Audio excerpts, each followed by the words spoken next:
Hi everyone, welcome to Center of Balance Live. I'm Phua from Center of Balance, the acupuncturist in Dunsdale, Hamilton, New Zealand. Now today live is number 51. Okay. Now in this live, we're gonna talk about a daily low doses of aspirin. Okay. Do you really need it? It does not make sense for everyone. Okay. Now, what made me want to talk this about this topic is because yesterday I have a patient who suffered from headache and migraine. So she has been following me, visiting me for the last 18 months. So I just released her yesterday, and the last re-examination, we talk about how to reduce her medication. So one of the medications that she reduced is aspirin. Okay, she went back to her doctor, her GP, and before she left her GP, and she asked her GP, "You didn't even take my blood pressure," so I stopped my aspirin already, and her GP said, "Well, I took it in the last visit, and you were okay, so I don't need to take your blood pressure again." And she said, "But I stopped my aspirin." I said, "That's good. You don't need it, because in the recent study and research show that aspirin doesn't prevent stroke." You see, her doctor told her that. Now, is it truth or not? What research? I have to be honest to you, and that is not a recent research. It's been for, well, hang on.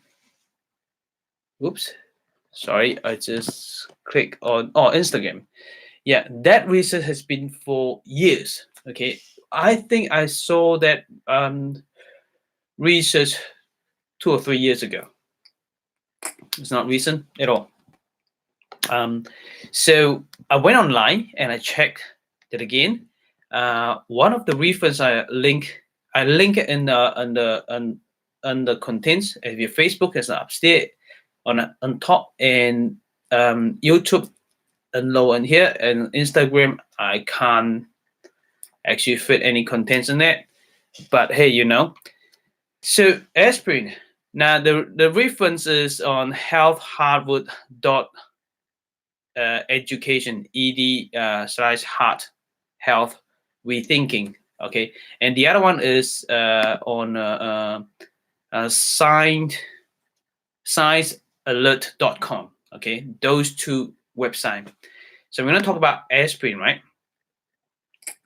So funny enough, that why I wanted to talk about this topic is because that patient told me about this, and I said, "Well, it's time for me to educate the public." Okay, and it's time for me to do this video on my Facebook page to let all my patients know about this, because we don't talk about this topic to all my patients. If my patient on aspirin and they want to reduce the aspirin, eventually they want to stop it, and I will talk about this topic with them. Okay, yes, we do help our patient reduce medication. We do help them reducing the load from the high doses to the low doses, and eventually we help them to stop. Okay, but I do have to tell you that we have, when you want to reduce your medication like aspirin, we need your doctor, your GP to support you as well, because legally I can't stop any of your prescription. And I always ask my patient to go back to GP and talk to them, because this is your right. If you want to reduce any medication, this is your right. And it's your right to ask your GP, how do I safely reduce my medication? And this is the right to answer, and this is your right to get the answer from your GP. And they have to tell you what is the safe way to reduce, and how do you monitor your conditions, so you won't in a risk, right? And even though I know how to reduce in the right way, but I can't tell you because this is not legal. So for your safety, if you want to reduce your medication, you have to consult with your doctor, with your GP. Then again, we have a disclaimer on this video, and I hope you must read it before you take any actions. All right, so let's keep going to talk about this topic. So I'm going to read out that rethinking low doses aspirin. Right, this is from health edu.com. So it costs a pennies per pill, right? It doesn't require a prescription. Yes, you can get it over counter from a supermarket. It may be life-saving for some people. Yes, maybe not. But daily low dosage aspirin doesn't make sense for everyone. It doesn't. So that patient, she told me that her mother-in-law was on, I think still on, 33 pill a day for 30 or 40 years. End up that her mother-in-law ended up in hospital and had having a internal organs bleeding. This is truth, because aspirin will thin your lining of your stomach, and it will cause your stomach pain and give you stomach bleeding and other organs as well. Okay, we're gonna read over this why it doesn't make sense that as they said, it's gonna prevent you to get a stroke, but it doesn't. Why it doesn't make sense when they say that? It's gonna prevent you to get stroke. There's two types of stroke. Okay, one is clot, one is bleeding. So it means that in the artery, when the blood form a clot, it can't go through the artery in your brain. Then it stopped there. It can't go any. The blood can't supply to your brain. That is stroke. Okay, there's one type of stroke, which is clot. Then there's another type of stroke, which is bleeding. So the artery broke, and the blood come up from the artery, from the vessel, and then you get stroke. So your brain can't get any blood supply, and you get stroke. So aspirin, primarily that you use aspirin is because you don't want it to form your blood form a clot. So it want to thin the blood, so you won't get any clots. But it double the chance, the risk for you to get a stroke of bleeding. And when you have bleeding of stroke, it's very dangerous.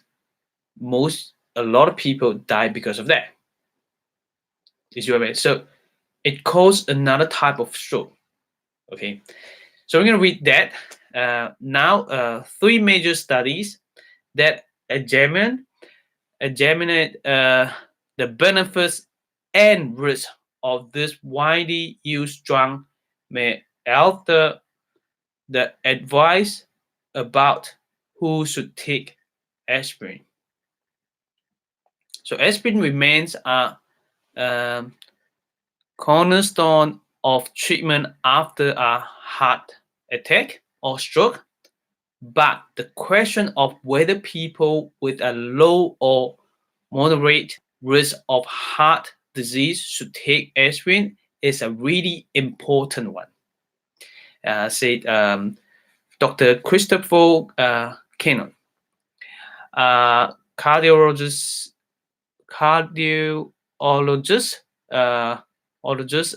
at some hospital, Harvard Medical School.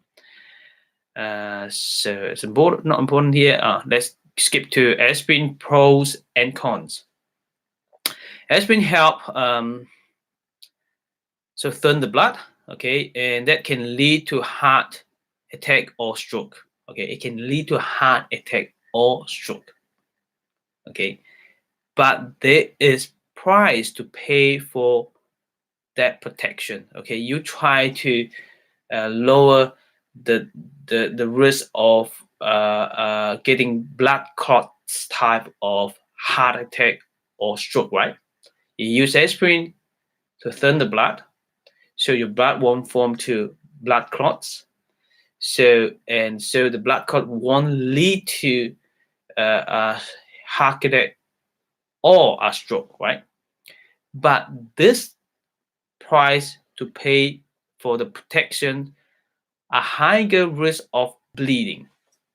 You're gonna get a higher risk of bleeding because of this drugs. This range of minor problems such as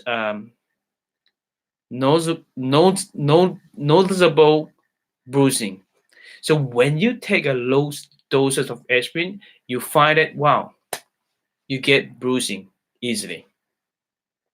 And to more serious but rare complications such as bleeding in the brain.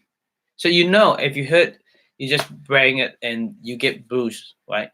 This is important because it can easily bruise in any way of your body when you take aspirin. What if you bleed in your brain? You get a stroke. That's common sense, right? That's common sense.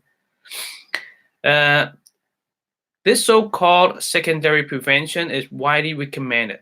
Okay, the benefit of avoiding a heart attack or stroke offset the risk of serious bleeding by about 6 to 1. But taking aspirin to prevent a first heart attack or stroke primary prevention is more controversial. So for people with risk factor, one of the new studies include more than 15,000 people with diabetes, a disease that boosts the risk of cardiovascular problem by 2 to 3 times. The study volunteer took a 100 milligram aspirin tablets or a placebo for an average of nearly 7.5 years. Overall, the benefit of aspirin were partially counterbalanced by the risk. For every 1,000 people taking aspirin, 11 avoided a serious vascular event. Vascular event means heart attack, stroke, or mini stroke, okay, or cardiovascular related death.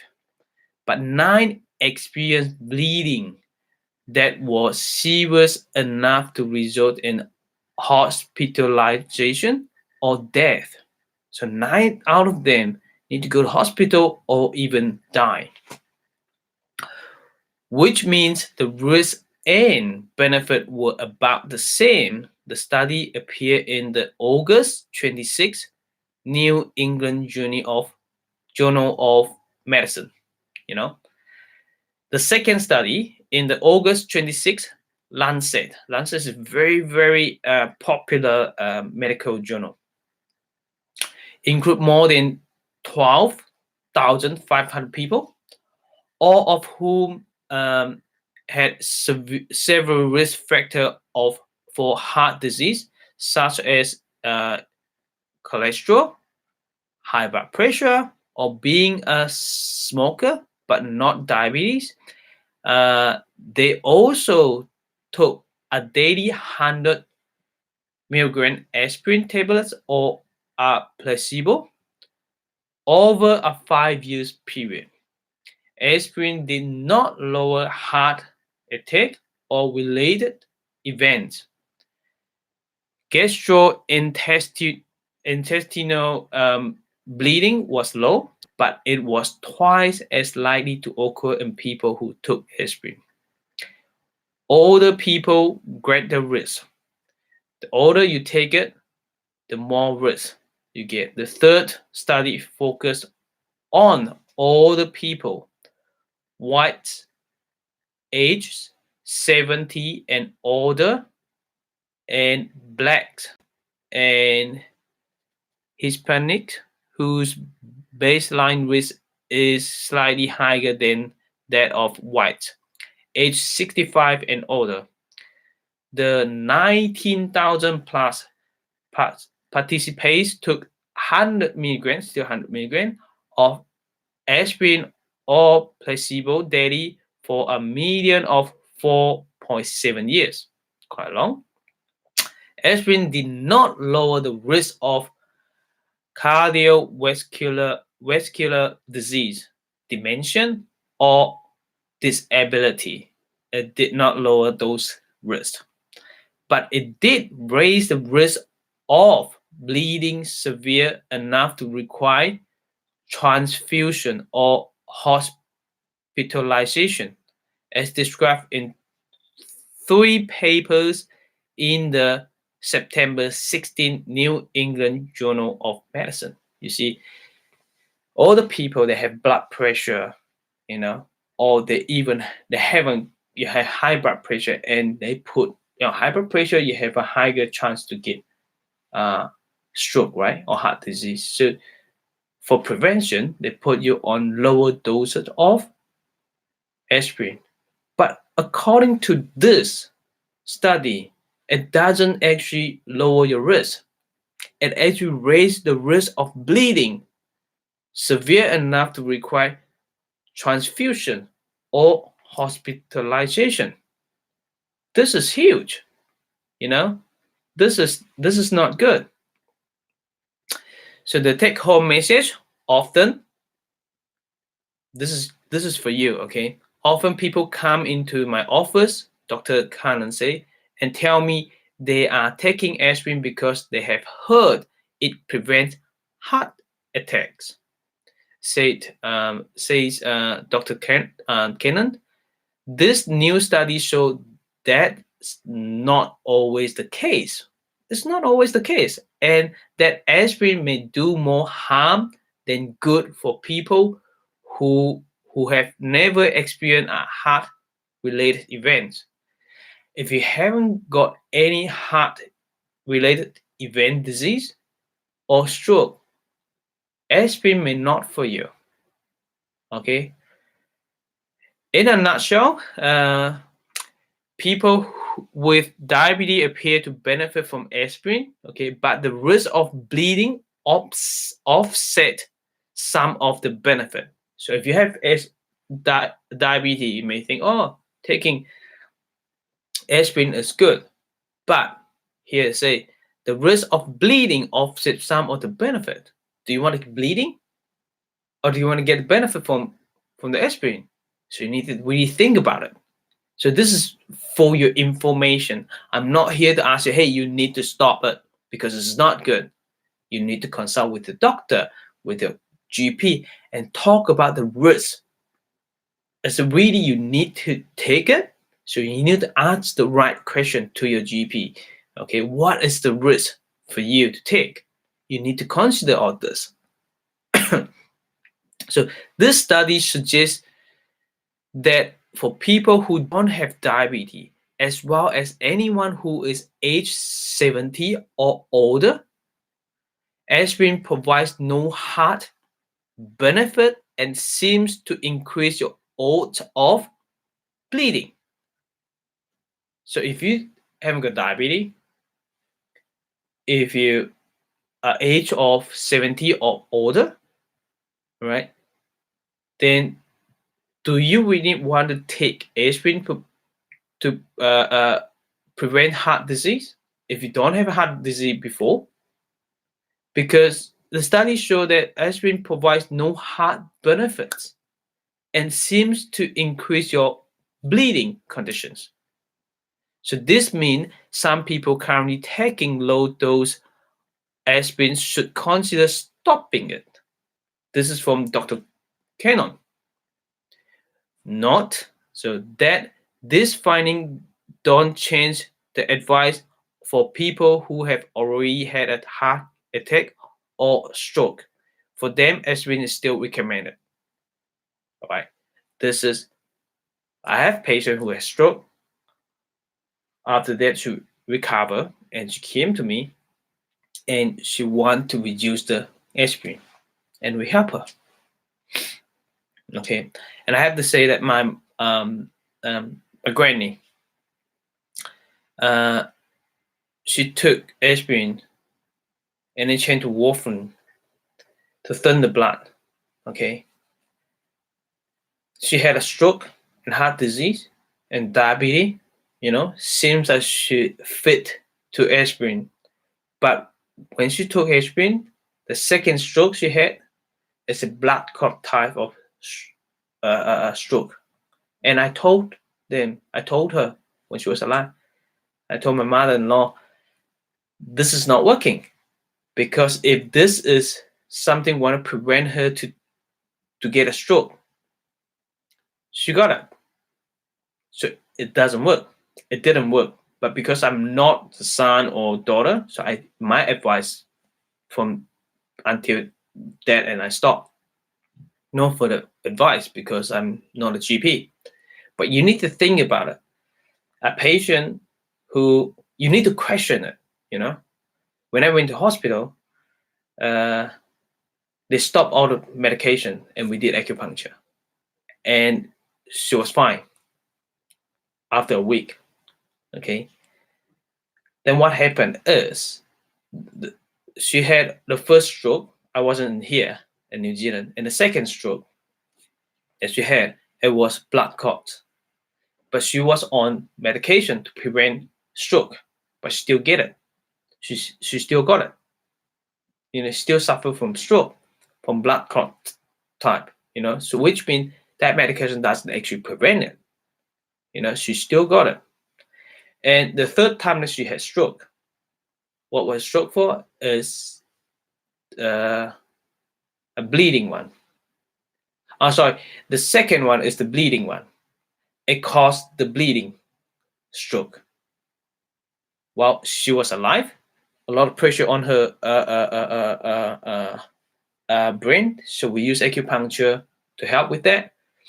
Then the third time, the second time she had stroke, she stopped all the medication and stopped warfarin because that keep pushing the blood out. So stop that. When after that she got recovered, then they put her on warfarin again. You see, again, to prevent stroke. And the third time that she gets stroke, it's different stroke, it was blood clot type. What does it mean?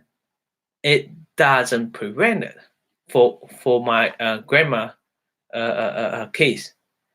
So I really understand what aspirin or warfarin can do. It doesn't, because I see so many cases.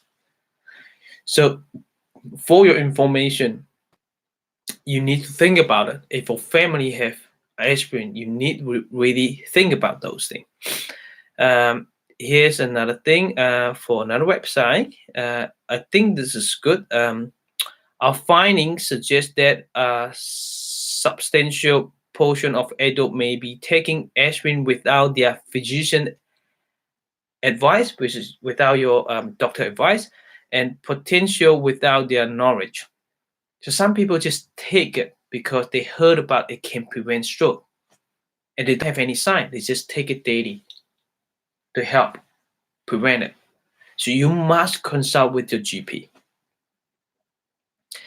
In other words, for a lot of us, taking one aspirin a day brings little benefits and a high risk of other health complications. As always, the best person to speak to is your doctor, as I said.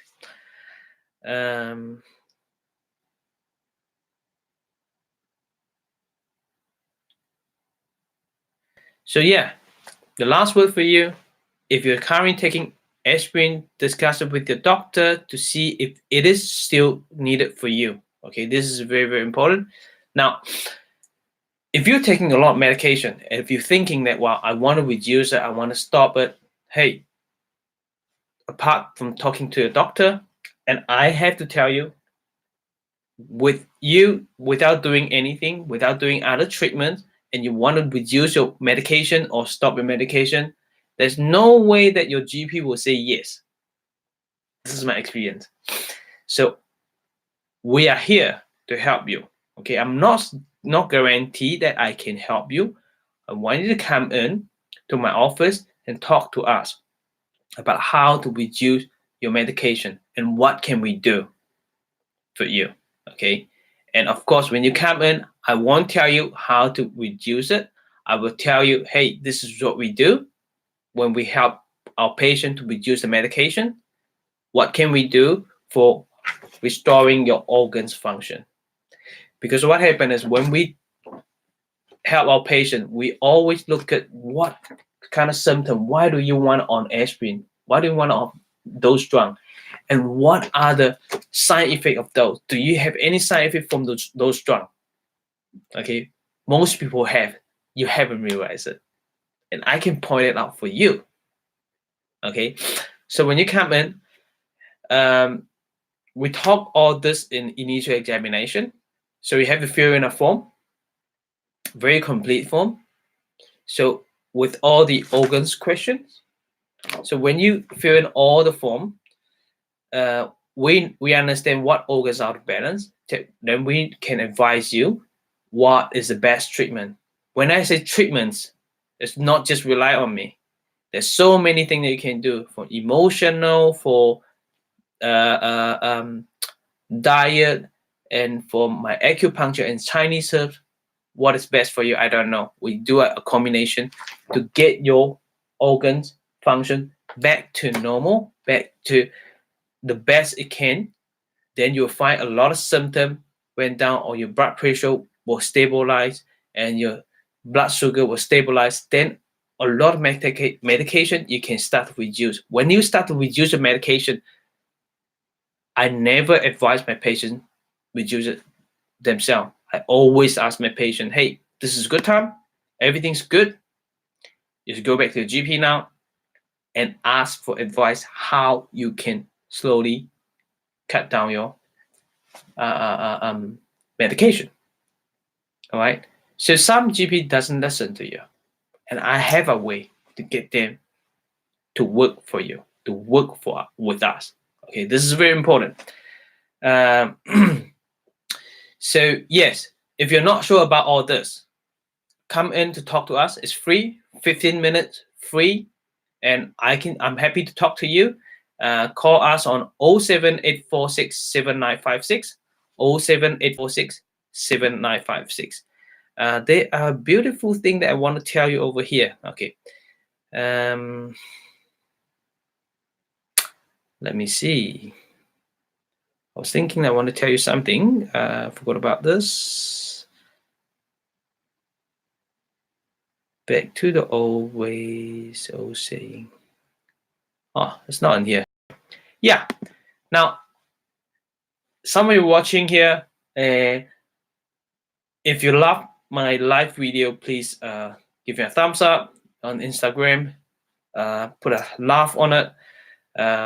On YouTube, please give us some thumbs up. Or if you have a question, just put your question down there, and I'll take my time to answer you my question. So for your information, come in for free pre-assessment. Up to 15 minutes is free.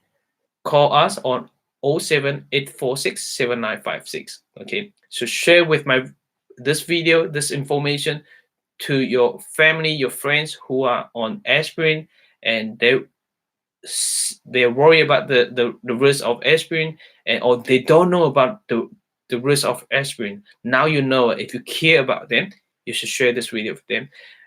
Do some more research on YouTube and Google. Okay, there are a lot of good research on there, and then you have to be smart to understand what is right, what is wrong. Okay, and always when you ask Google, Dr. Google is not always right. You need a practitioner, your doctor, to find it out whether it is right for you, and you need an open mind doctor, a GP. Okay, so call us 07846 7956. Thank you very much. You stay awesome. I'll see you tomorrow night. Bye-bye. Oops, I want to stop it.